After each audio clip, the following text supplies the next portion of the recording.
Ja. Y yo que creía que el top del fuego fue difícil.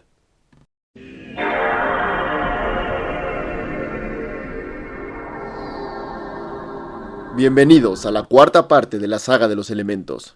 En esta oportunidad hablaremos del último elemento que nos faltaba, el aire control. Antes de iniciar, es necesario hacer una aclaración respecto a las reglas del top.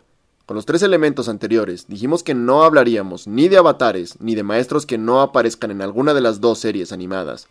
Sin embargo, para este video tendré que hacer una pequeña excepción, ya que si solo hablo de maestros vistos en la serie, el top se convertiría en un versus entre dos personajes. Así que, en esta ocasión, sí que tomaremos en cuenta maestros aire vistos en otros medios. Eso sí, recuerden, sigue sin haber nada de avatares, solamente maestros puros. Ya explicado esto, comencemos por explicar qué es el aire control. El aire es el elemento de la libertad.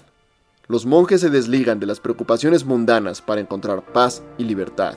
Los maestros aire son de entre todos los usuarios de elementos quienes tienen una mayor conexión espiritual y también una mayor sintonía con su elemento, pues hasta antes del exterminio eran de entre todas las naciones quienes mayor porcentaje de maestros por nacimiento tenían, siendo prácticamente del 100% de la población, mientras que para los otros pueblos ser un maestro era considerado algo especial, para los nómades era la regla, y por lo tanto, el aire control era parte integral de sus vidas, no solo un arte marcial, sino una habilidad indispensable para el día a día. Sabiendo esto, podemos entender que el dominio del aire control, al igual que los otros elementos, depende de ciertas características, tanto mentales como físicas.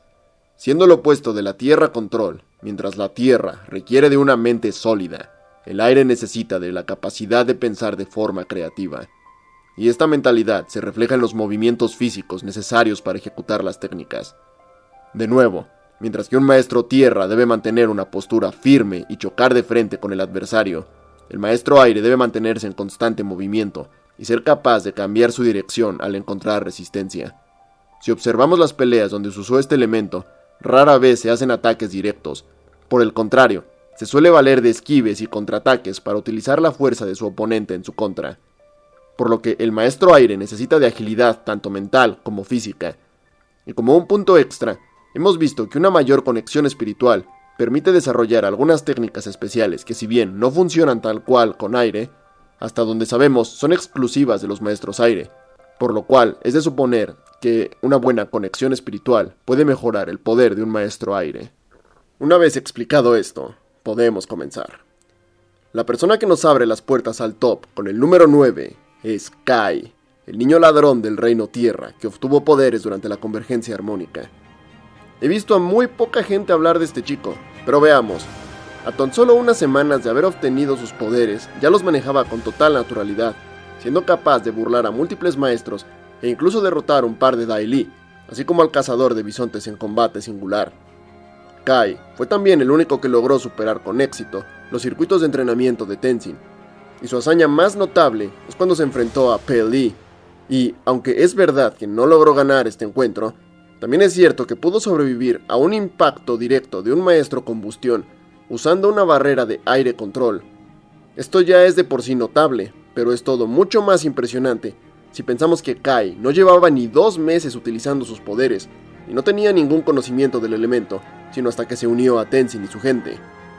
Estamos hablando del que probablemente sea el maestro aire con más potencial en cuanto a combate refiere, y espero que en algún momento del futuro podamos ver más de él. De momento, se queda con el 9º puesto de este top. En el 8º puesto tenemos a otro prodigio, pero esta vez en el área de la espiritualidad. Se trata pues de Jinora, la nieta del avatar Aang, quien a la edad de tan solo 11 años ya había dominado el aire control y fue merecedora de sus tatuajes de maestro. Algo que sabemos era muy poco común, pues Aang, quien hasta entonces ostentaba el récord de la persona más joven en recibir sus tatuajes, lo hizo a la edad de 12, y él era el avatar, pero Jinora, siendo una maestra común, logró la misma hazaña. Sin embargo, no es por eso que está en este top, ya que lo cierto es que casi no demostró nada en batalla. Donde sí demostró una habilidad descomunal fue en su afinidad con los espíritus, siendo capaz de verlos y comunicarse con ellos incluso en el mundo físico. Además de viajar al mundo espiritual a voluntad, todo esto incluso cuando los portales aún estaban cerrados.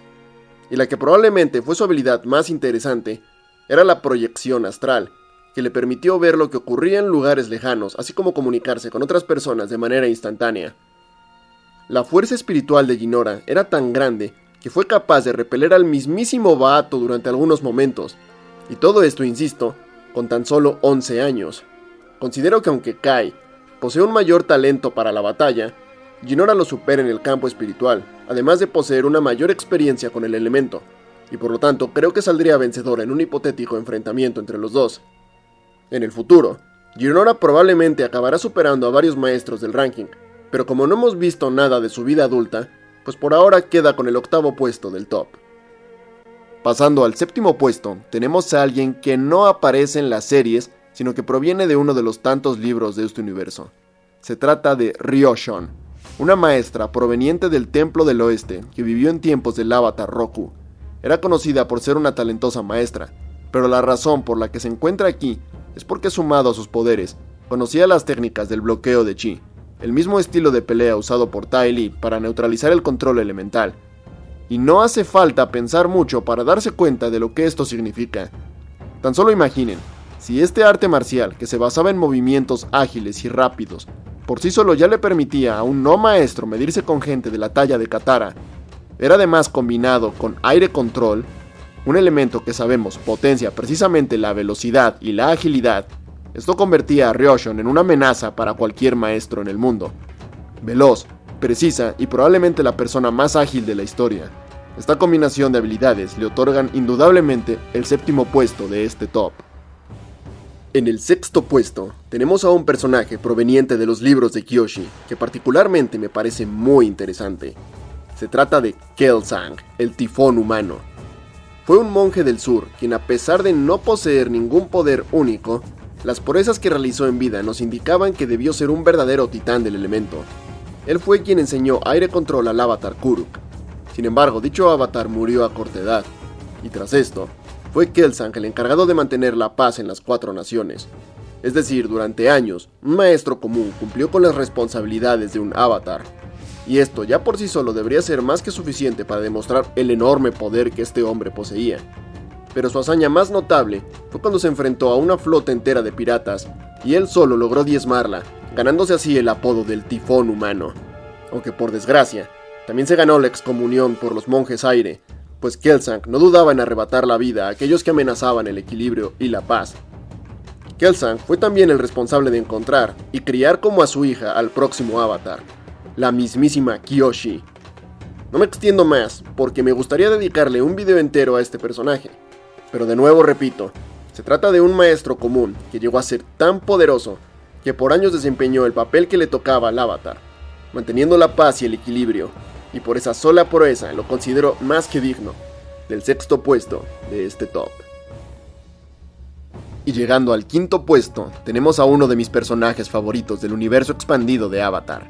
Se trata de la grandísima Malu, la bruja fantasma de la montaña. Una niña del Templo Aire del Este, que sobrevivió al exterminio del cometa refugiándose en el Reino Tierra. Malu era tan prodigiosa con el elemento que, a pesar de no haber recibido nunca un entrenamiento formal, logró dominar todas las técnicas del aire control por sí misma. Además, tenía una conexión espiritual tan fuerte que no solo era capaz de ver y hablar con los espíritus en el mundo físico, sino que estos la obedecían.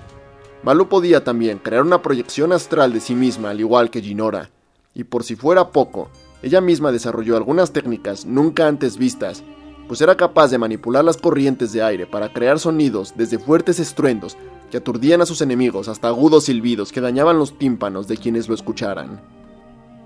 Malu durante muchos años se enfrentó a la Nación del Fuego como protectora de la montaña sin ser nunca capturada, y fue tal su fama que algunos llegaron a confundirla con el Avatar. Ella fue además la responsable de evitar la extinción del bisonte volador. Todo esto, recordemos, lo hizo sin recibir nunca un entrenamiento formal, por lo que solo podemos imaginarnos cuán fuerte hubiera sido de haber tenido un maestro en condiciones. Si quieres saber más sobre ella y su increíble historia, te dejo un video en una tarjeta o en la descripción donde te explico a detalle todo sobre ella. Pero por ahora, por mantener a raya la Nación del Fuego ella sola durante varios años, el puesto 5 es indiscutiblemente para Malu. A partir de este punto, al igual que en los anteriores tops, llega un momento donde la escala de poder da un salto gigantesco, y es que los 4 titanes que ocupan los primeros puestos se alejan a años luz de todo lo que hemos visto hasta ahora. Pero antes de hablar de ellos, me gustaría hacer una mención especial a un personaje casi de leyenda. Se trata de Guru Lahima, un personaje misterioso del que sabemos muy poco, y por eso no puedo considerarlo para este top, pero sabemos que fue él quien descifró la técnica de la ingravidez, por lo que es de suponer que poseía un poder descomunal. Así que, aunque no haya suficiente información para definir en qué lugar del top se ubicaría, sepan que definitivamente pertenece a la élite. Ahora sí, pasando al 4.º puesto, tenemos a uno de los seres más ruines que han existido nunca. Se trata de Afiko, el monje traidor, que ayudó a Zosin a llevar a cabo el exterminio de su propia gente. Afiko era conocido por su estilo único de combate, ya que a pesar de ser un monje, poseía el corazón de un guerrero, siendo el creador de muchas técnicas ofensivas, como las cuchillas de aire, la asfixia y la más aterradora de todas, la técnica que lo trae a este puesto. Se trata de algo llamado absorción de chi. Pero, ¿por qué es tan peligrosa esta técnica? Pues si recordamos, en el universo del Avatar, el chi es la energía vital que fluye a través del cuerpo. Cuando un bloqueador de chi golpea a un punto específico del cuerpo, interrumpe el flujo, privando temporalmente a la víctima de sus poderes y de su capacidad de moverse. Pues la absorción de chi es la evolución de esta técnica, ya que no se limita a interrumpir el flujo de energía, sino que directamente la extrae del cuerpo de la víctima, lo que la debilita a niveles extremos e incluso puede provocar la muerte. Pero esta habilidad no terminaba ahí, pues una vez absorbido el chi de la víctima, Afiko podía usarlo para crear barreras de energía, así como aumentar su propia vitalidad. Afiko fue un maestro único, con habilidades únicas. Sin embargo, su exceso de confianza acabó costándole la vida. Si quieres saber más sobre él, te dejo el video en la tarjeta y en la descripción. Por ahora, se queda con el 4.º puesto de este top. Y así es que llegamos al podio del top. Los 3 maestros más fuertes de los que se tenga registro. Y la persona que arrebata el 3er lugar podría generar controversia, pues sé que muchos lo consideran como el más fuerte de todos, pero en mi opinión, la medalla de bronce es para Zahir, el líder del Loto Rojo. El caso de Zahir es interesante, pues es junto a Kai el único integrante de este top que no nació como un maestro, sino que obtuvo sus poderes debido a la convergencia armónica. Aún así, incluso antes de esto, Zahir era un guerrero formidable, capaz de enfrentarse a cualquier maestro y poseedor además de una sabiduría y conexión espiritual incomparables, siendo probablemente la persona que más conocimiento sobre espíritus y sobre la historia del mundo existía en su tiempo. Es por eso que al recibir el poder del aire no tardó en adaptarse a él, dominándolo en tan solo unos días, como si llevara toda una vida entrenando. Zahir era un auténtico prodigio, la persona con más potencial en la historia, pues recordemos que lo más cercano que tuvo a un entrenamiento con el elemento fueron los días que pasó observando a los hijos de Tenzin. Zahir fue capaz de derrotar él solo a múltiples guardias del Loto Blanco, a los Dai Li, a Kaya, a Kuvira, a Tonrak, y estuvo a punto de matar al Avatar. Si bien es cierto que esta última estaba envenenada, no cambia el hecho de que las proezas de Zahir no tienen comparación. Utilizaba el elemento de forma única, sin restricciones morales como cuando asesinó a la Reina Tierra extrayendo el aire de sus pulmones. Él, además, fue el único, además de Guru Lahima, en descifrar el secreto de la ingravidez, al entrar al vacío y liberarse de las cadenas que lo ataban a la Tierra, obteniendo un poder único. Todo esto sumado a una capacidad estratégica sin par que lo llevó tan lejos como para que fuera necesaria la intervención de muchísimos personajes para ser derrotado. Tan grande fue Zahir en tan poco tiempo que incluso años después de su caída, seguía siendo la amenaza más temida del mundo, causando con su simple recuerdo más daño en el Avatar que el que nunca pudo hacer el imperio de Kuvira. Es entendible que muchos lo consideren como el maestro aire más poderoso de todos los tiempos. Sin embargo, hay algo que le impide apoderarse de ese puesto, pero para eso tenemos que hablar de los 2 contendientes que se disputan la corona del top. De momento, Zahir reclama para sí la medalla de bronce. Llegando a la gran final del ranking, originalmente había escrito un versus, como hice con los anteriores tops. Sin embargo, mientras lo grababa me di cuenta de que dicho enfrentamiento no tenía mucho sentido, pues la diferencia de poder entre el primero y el segundo lugar realmente es abismal. Pero antes de hablar de nuestro campeón, conozcamos a quien ostenta la medalla de plata.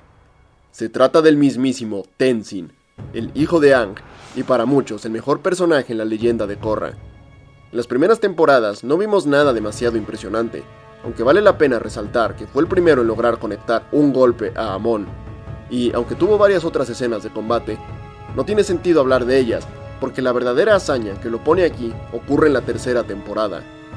Y soy consciente de que muchos consideran a Saheer como el maestro superior. Sin embargo, la razón por la que he decidido colocar a Tenzin por sobre de él es simplemente que estos dos sí llegaron a enfrentarse durante la serie, y todos vimos cómo Tenzin arrasaba con el líder del Loto Rojo.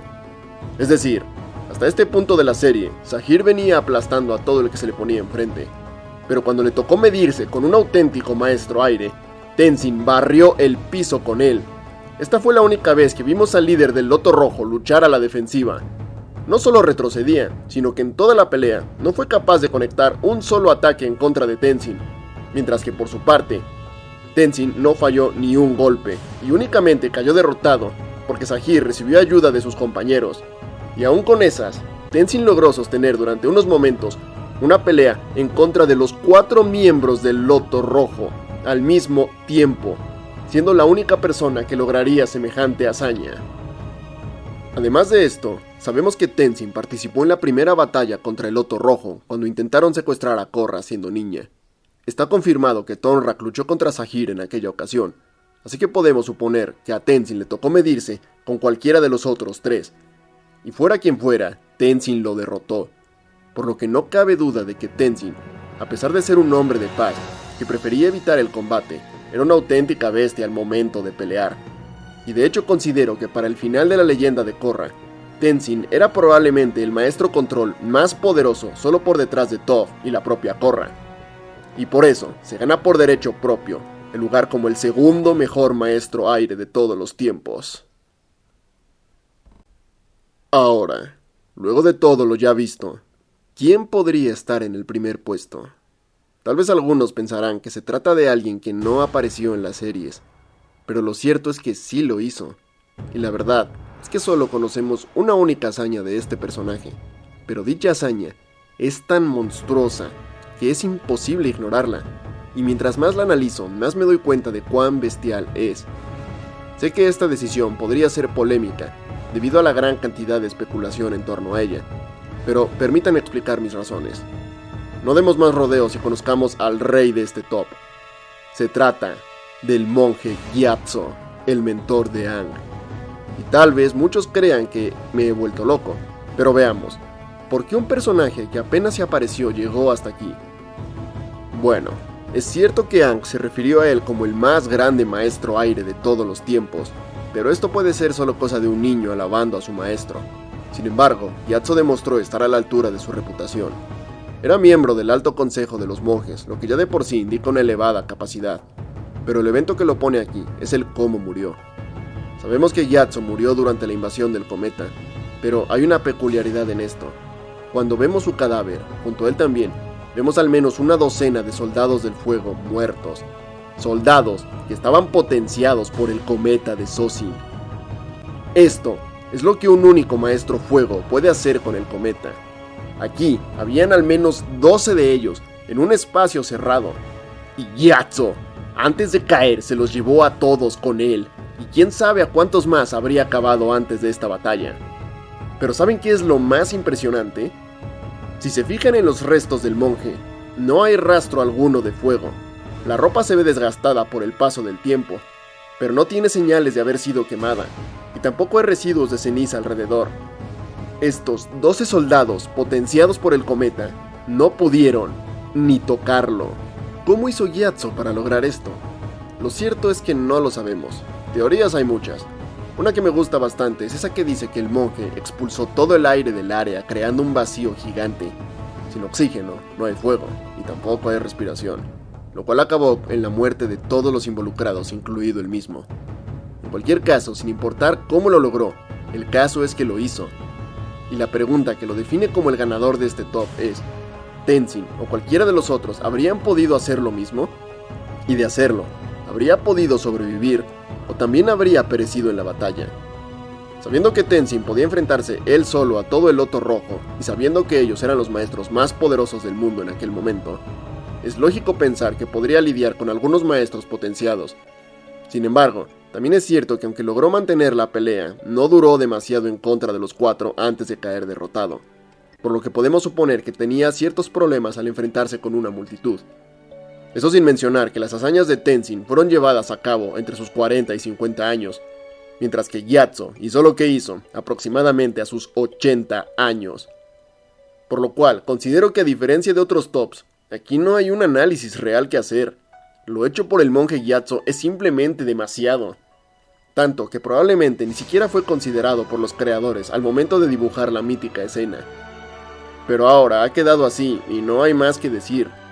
Con una única demostración de poder, Gyatso le basta para convertirse en el indiscutible número 1 de este top, como el maestro aire más poderoso de todos los tiempos. Y hasta aquí mi top de maestros aire. Sé que no tiene un nivel de análisis tan profundo como los otros videos de esta saga, pero tienen que entender que lo que sabemos de este elemento es realmente muy poco en relación a los otros 3. En cualquier caso, espero que les haya gustado. Por favor, díganme sus opiniones en los comentarios. ¿Están de acuerdo conmigo? ¿O creen que me equivoco? Déjenme saber. También, no sé si lo hayan notado, pero recalibré mi micrófono tras que algunos me hicieran saber que el volumen se escuchaba demasiado bajo. Espero no haber sacrificado mucho la calidad del audio. En cualquier caso, por favor díganme si el sonido les parece bueno o si tengo que hacer más ajustes. No se olviden de dejar su like y de suscribirse para no perderse nada de mi contenido. Recuerden que pueden seguirme en Twitter en @lazonafantasma3. Un saludo a todos y nos vemos en el próximo video.